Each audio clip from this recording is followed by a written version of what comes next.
নমস্কাৰ মৰমৰ ছাত্ৰ ছাত্ৰীসকল, অসমীয়া শ্ৰেণীকোঠা ইউটিউব চেনেলত তোমালোকক আন্তৰিকতাৰে স্বাগতম জনাইছোঁ।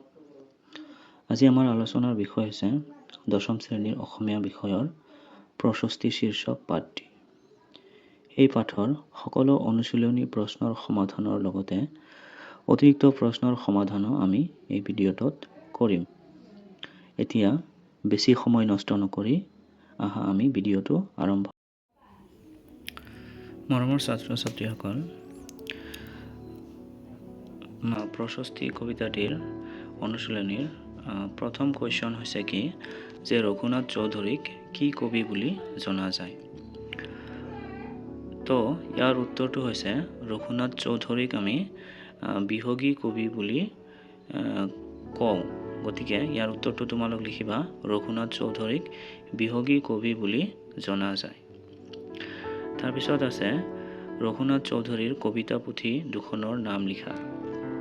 তো ইয়াতে ৰঘুনাথ চৌধুৰীৰ দুখন কবিতা পুথিৰ নাম লিখিব দিছে।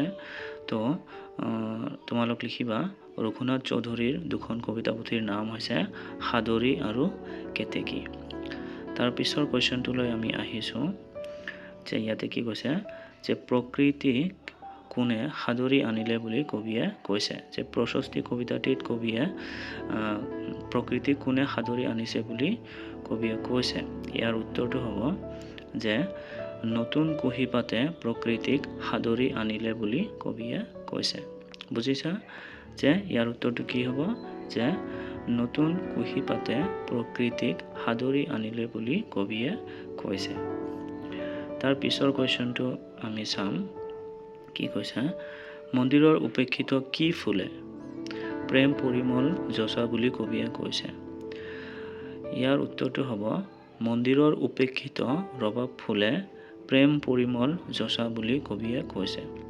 শুনিলানে ছাত্ৰ ছাত্ৰীসকল যে ইয়াৰ উত্তৰটো কি যে মন্দিৰৰ উপেক্ষিত ৰবাব ফুলে প্ৰেম পৰিমল যচা বুলি কবিয়ে কৈছে।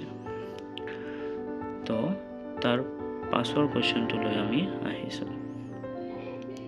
ইয়াতে চাবা জল স্থল আৰু কত দেৱতাৰ মহা অভিযান চলিছে। ইয়াত সুধিছে যে জল স্থল আৰু কত দেৱতাৰ মহা অভিযান চলিছে। তো ইয়াৰ উত্তৰটো হ'ব জল স্থল আৰু অন্তৰীক্ষত দেৱতাৰ মহা অভিযান চলিছে। বা তোমালোক এনেকৈয়ে লিখিব পাৰা জল স্থল আৰু আকাশত দেৱতাৰ মহা অভিযান চলিছে। তাৰপিছত কুৱেশ্যন আহিছে মহামহিমৰ গান কিহে গায় বুলি কবিয়ে কৈছে। মহামহিমৰ গান কিহে গায় বুলি কবিয়ে কৈছে। ইয়াৰ উত্তৰটো হ'ব মহামহিমৰ গান কৃষক বেণুৱে গায় বুলি কবিয়ে কৈছে। কি লিখিবা মহামহিমৰ গান কৃষক বেণুৱে গায় বুলি কবিয়ে কৈছে। তোমালোক মনত ৰাখিবা কৃষক বেণু যিটো শব্দ আছে কৃষক বেণুৰ শব্দ হৈছে যে বাঁহেৰে তৈয়াৰ কৰা এবিধ সঁজুলি অৰ্থাৎ বাঁহী। তাৰপিছৰ কুৱেশ্যনটো হৈছে যে কবিতাটোত কবিয়ে প্ৰকৃতিৰ কি কি বস্তু আনিছে।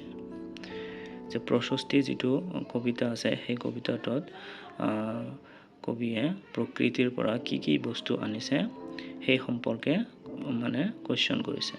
তো আমি উত্তৰটো এনেকৈ লিখিম যে কবিতাটোত কবিয়ে প্ৰকৃতিৰ সৌন্দৰ্যৰ বৰ্ণনাৰ মাজেৰে সুন্দৰৰ আৰাধনা কৰিছে। সেয়ে কবিয়ে কবিতাটোৰ প্ৰকৃতিৰ বিভিন্ন বস্তু টানি আনিছে আৰু সেয়া হ'ল অন্তৰীক্ষ, উষা, কিশলয়, কৃষক বেণু, কুসুম, চামৰ, ৰবাব আৰু বিহংগ আদি। তো তোমালোক 2 নম্বৰৰ উত্তৰটো এইখিনিলৈকে লিখিলে যথেষ্ট। তাৰপিছত কুৱেশ্যন কৰিছে কবিতাটোত কবিয়ে কিয় আৰু কাৰ প্ৰশস্তি কৰিছে। যে প্ৰশস্তি কবিতাটোত কবিয়ে কিয় আৰু কাৰ প্ৰশস্তি কৰিছে বুলি প্ৰশ্ন সুধিছে। তো এই প্ৰশ্নৰ উত্তৰ হ'ব, কবিতাটোত কবিয়ে প্ৰকৃতিৰ সৌন্দৰ্যৰ বৰ্ণনাৰ মাজেৰে সুন্দৰৰ প্ৰশস্তি কৰিছে।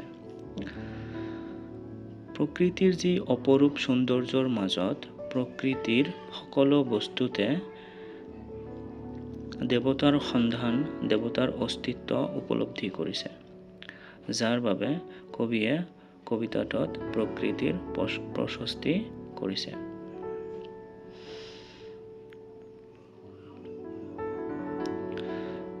তাৰপিছত 4 নম্বৰ প্ৰশ্নটো হ'ল, কবিতাটোত প্ৰকৃতিৰ সুধাৰ মাজত কিদৰে সুন্দৰৰ আৰাধনা লুকাই আছে বিৱৰি লিখা। 4 নম্বৰ কুৱেশ্যনৰ উত্তৰটো হ'ব, প্ৰশস্তি কবিতাটোত কবিয়ে প্ৰকৃতিৰ যি অপৰূপ সৌন্দৰ্য তাৰ বৰ্ণনা দাঙি ধৰিছে। তাৰপিছত লিখিবা, ৰাতিপুৱাৰ লগে লগে বেলিৰ পোহৰে চৌদিশ পোহৰাই তুলিছে। তাৰপিছত লিখিবা, গছ বনত ন কুঁহিপাত ওলাই পৃথিৱীক ন সাজে সজাই তুলিছে। তাৰপিছত লিখিবা, ফলে ফুলে জাতিষ্কাৰ হৈ পৰিছে। এই সকলোৱে চৌদিশ আনন্দৰে ভৰাই তুলিছে। প্ৰকৃতিৰ সৃষ্টি যি ৰবাব ফুল, সেই ফুল মন্দিৰত উপেক্ষিত যদিও সেই ফুলেও প্ৰেমৰ সুগন্ধি বিলাইছে। চৰাই চিৰিকটিৰ গানে সকলোতে দেৱতাৰ সন্ধান কৰিছে। কৃষক বেনুৱেও বতাহত স্ৰষ্টাৰ গান গাইছে। প্ৰকৃতিৰ যি সন্মোহিনী সুধা, তাৰ মাজত বাৰে বাৰে কবিয়ে ঈশ্বৰৰ অস্তিত্ব দেখিবলৈ পাইছে। কবিয়ে খোজে প্ৰকৃতিৰ মাজত নিহিত হৈ থকা যি সুন্দৰৰ সাধনা, তাক উপলব্ধি কৰিছে।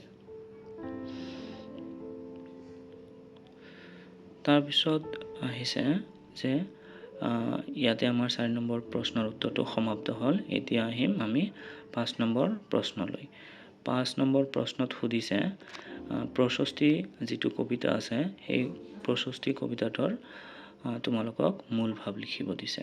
তো প্ৰশস্তিৰ কবিতাটোৰ মূল ভাৱ আমি এনেদৰে লিখিবা, প্ৰশস্তি কবিতাটোত কবিয়ে প্ৰকৃতিৰ অপূৰ্ব সৌন্দৰ্যৰ বৰ্ণনাৰ মাজেৰে সুন্দৰৰ আৰাধনা কৰিছে। তাৰপিছত পেৰাগ্ৰাফ কৰি লিখিবা, কবিতাটোত বৰ্ণনা কৰা মতে পুৱাৰ সূৰ্যৰ পোহৰে পৃথিৱী পোহৰাই তোলাৰ লগে লগে গছ বনৰ ন কুঁহিপাতে পৃথিৱীক যি নতুন সাজ পিন্ধাইছে, সেয়া জিলিকি উঠিছে। প্ৰকৃতিৰ যি সৌন্দৰ্য, তাত গছ বনৰ ন কুঁহিপাতে আদৰি আহিছে। এইটো হ'ব, গছ বনৰ ন কুঁহিপাতে আদৰি আহিছে। হয়, ঠিকে আছে লিখা। তাৰপিছত লিখিবা, আনকি মন্দিৰৰ উপেক্ষিত ৰবাব ফুলেও প্ৰেমৰ সুগন্ধ বিলাই দিছে, যিয়ে কবিৰ মন প্ৰাণ হৰি নিছে। বনৰ চৰাই চিৰিকটিৰ সুললিত সুৰেৰে যেন ছন্দ ভৰা গান গাইছে। জল স্থল অন্তৰিক্ষ সকলোতে যেন এই ফুল বিয়পি পৰিছে। এই ফুলে সকলোতে যেন দেৱতাৰ সন্ধান কৰিছে।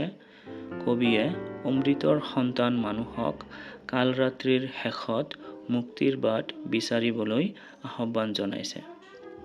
কবিয়ে প্ৰকৃতিৰ যি সন্মোহিনী সুধা, তাৰ মাজত ঈশ্বৰৰ অস্তিত্ব বিচাৰি পাইছে। কবিয়ে কৃষক বেনুৱে বতাহত যি স্ৰষ্টাৰ গান গাইছে, সেই গানৰ সুৰত ভক্তবৃন্দক মোহ তন্দ্ৰা ত্যাগ কৰি সুন্দৰৰ ৰূপ ধ্যান কৰিবলৈ কৈছে। কবিয়ে আনৰ চকুত সাধাৰণ যেন লগা প্ৰকৃতিক অসাধাৰণ ৰূপ সৌন্দৰ্যৰ প্ৰতীক হিচাপে তুলি ধৰিছে। ছাত্ৰ ছাত্ৰীসকল, এয়া আছিল আমাৰ প্ৰশস্তি কবিতাটোৰ মূল ভাৱ। এতিয়া আমি প্ৰশস্তি কবিতাটিৰ 6 নম্বৰ কুৱেশ্যনটোলৈ আহিছোঁ। 6 নম্বৰ কুৱেশ্যনত সুধিছে যে উঠা হে ঋত্বিক ধ্যানী অমৃতৰ পুত্ৰ, উঠা য'ত মুক্তি পথযাত্ৰী। কবিয়ে কিয় এনেদৰে আহ্বান জনাইছে বুজাই লিখা। ইয়াৰ উত্তৰত আমি লিখিম প্ৰথম পেৰাগ্ৰাফ লিখিবা। প্ৰশস্তি কবিতাটোত কবিয়ে প্ৰকৃতিৰ সৌন্দৰ্যৰ আৰাধনা কৰাৰ লগতে প্ৰকৃতিৰ মাজত নিহিত থকা ঈশ্বৰৰ যি অস্তিত্ব সেই কথা প্ৰকাশ কৰিছে। তাৰপিছত তোমালোক পেৰাগ্ৰাফ কৰি লিখিবা। প্ৰকৃতিৰ জগতত যিদৰে বেলিৰ পোহৰে আন্ধাৰ আঁতৰাই চৌদিশ পোহৰাই তোলে, ঠিক সেইদৰে দুখ দুৰ্দশাই জৰ্জৰিত মানুহৰ যন্ত্ৰণাময় আন্ধাৰে আৱৰি থকা জীৱনৰ কেৱল চিৰ মুক্তিহে আন্ধাৰ নাশ কৰিব পাৰে। কবিয়ে সেয়ে মুক্তিপথৰ যাত্ৰী বুলি মানুহক উঠিবলৈ বা জীৱনৰ মোহ মায়াৰ পৰা আঁতৰি আহি ঈশ্বৰক ধ্যান কৰি মুক্তিৰ বাট বিচাৰিবলৈ উক্ত কবিতা ফাঁকিৰ যোগেদি কবিয়ে আহ্বান জনাইছে। এয়া আছিল আমাৰ 6 নম্বৰ প্ৰশ্নৰ উত্তৰ। এতিয়া আমি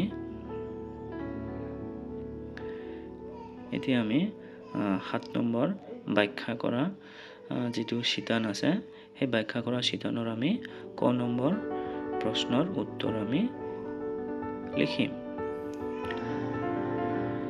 ক নম্বৰ কুৱেশ্যনটো হৈছে উঠে তৰু শিৰে শিৰে বন বিহংগৰ ছন্দভৰা সুমধুৰ তান, জল স্থল অন্তৰিক্ষ সকলোতে যেন দেৱতাৰ মহা অভিযান। এইটো প্ৰসংগ সংগতি দৰ্শাই আমাক কি কৰিব দিছে, ব্যাখ্যা কৰিব দিছে। তো ইয়াৰ উত্তৰত তোমালোক লিখিবা যে উক্ত কবিতা ফাঁকি আমাৰ পাঠ্যপুথিত ৰঘুনাথ চৌধুৰীৰ দ্বাৰা ৰচিত প্ৰশস্তি নামৰ কবিতাটিৰ পৰা তুলি দিয়া হৈছে। তাৰপিছত আকৌ পেৰাগ্ৰাফ কৰি লিখিবা।